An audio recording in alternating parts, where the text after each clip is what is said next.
back to the foyer of the House of Commons. It is again a hectic few minutes here after question period. Reporters mulling all over the place trying to get the story du jour. And one of the stories that is eternal right now and has not gone away is the issue of childcare.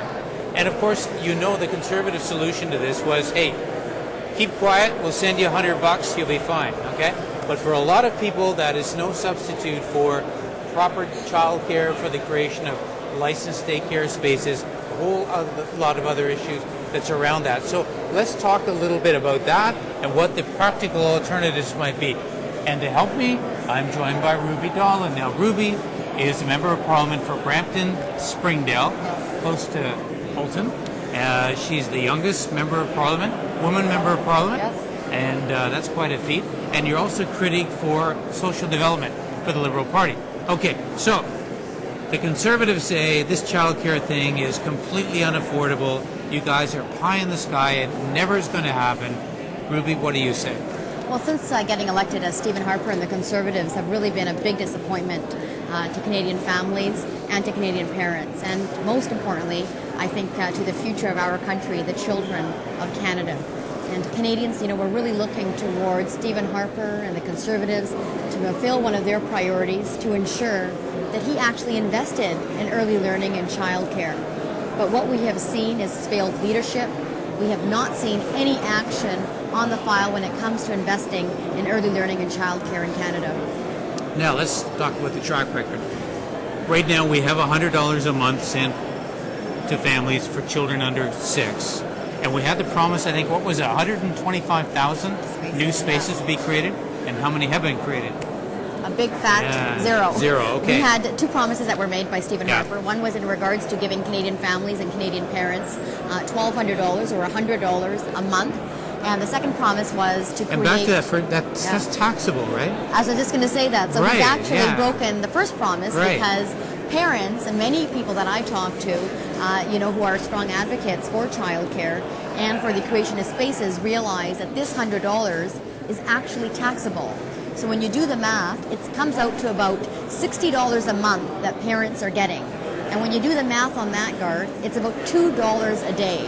And you've been around politics for a long time. You've talked to many people, as have I, in the last year since developing and inheriting this critic portfolio.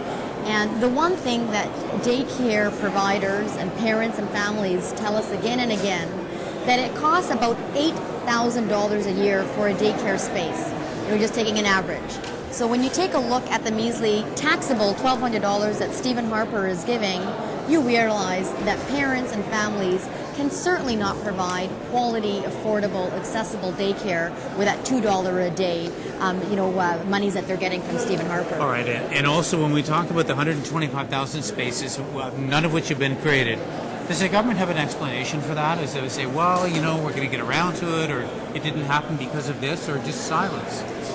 There is silence because I think Stephen Harper and the Conservatives just do not care, about this particular issue. If they cared about this issue, they would listen to the childcare advocates. They would have listened to Canadian parents to ensure, that there was a proper choice for childcare. They promised 125,000 spaces. They've created zero. What they did do in the last budget was to give $250 million, and give it to provinces. Initially, they had said they would give it to businesses. They've transferred that now to the provinces. But the problem is, Garth, is that $250,000, there is absolutely no accountability mechanism. The province could use that money for anything. They do not have to use it for actually creating spaces. Right. Okay, so let's talk about alternatives. The Liberals, before the last election, had done agreements with all the provinces to create a certain number of spaces.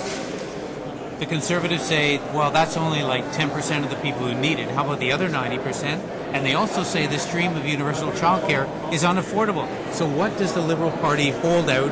If we were to form the government next time, what can people expect? When we were in government, we actually reached an historic agreement, which was the early learning and childcare agreements. It was an investment of $5 billion over a period of 5 years.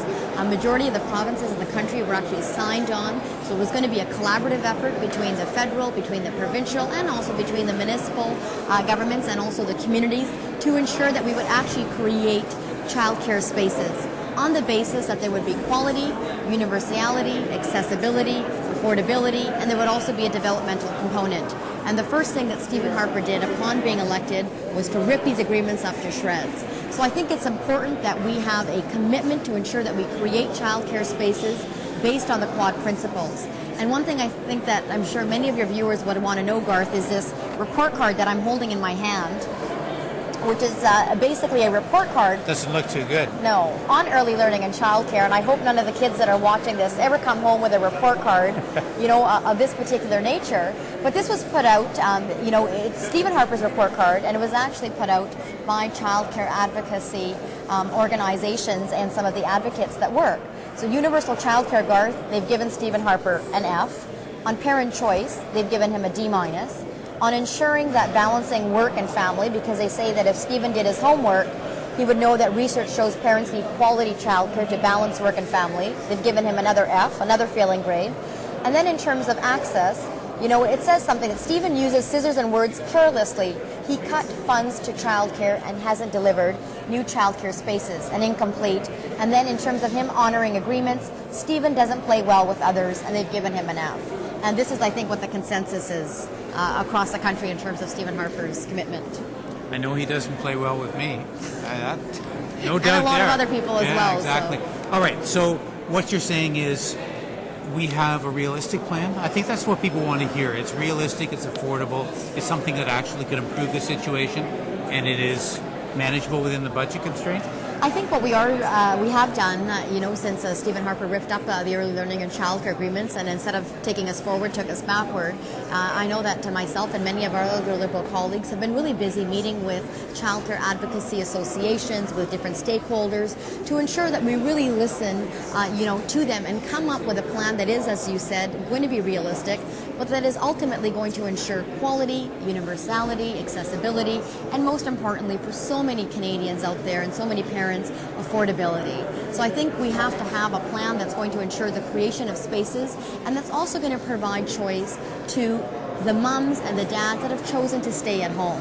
So I think there has to be a balance. There does need to be choice, but Stephen Harper's plan right now is certainly not giving us choice. And I think that we as Liberals, once we have the trust of Canadians and hopefully are in government, will be able to really move forward to ensure that we invest in early learning and childcare in Canada. Ruby, do you like being an MP? Yes, I love it. It's been an exciting journey. It's been an exciting journey since 2004 to go from a government where we were a minority to one where we're in opposition, and still functioning under a minority dynamic, but every minute of it is very enjoyable. Yeah, it's action-packed. Last question, how do we get more women in the House? I think that, Garth, this is really an issue that is nonpartisan. I think that as Canadians, Absolutely. we do have a lot of work to do. Yep. We take a look at the population, and it's 52%, Yep. of the demographic. And when we take a look at the House of Commons, we're at 21%.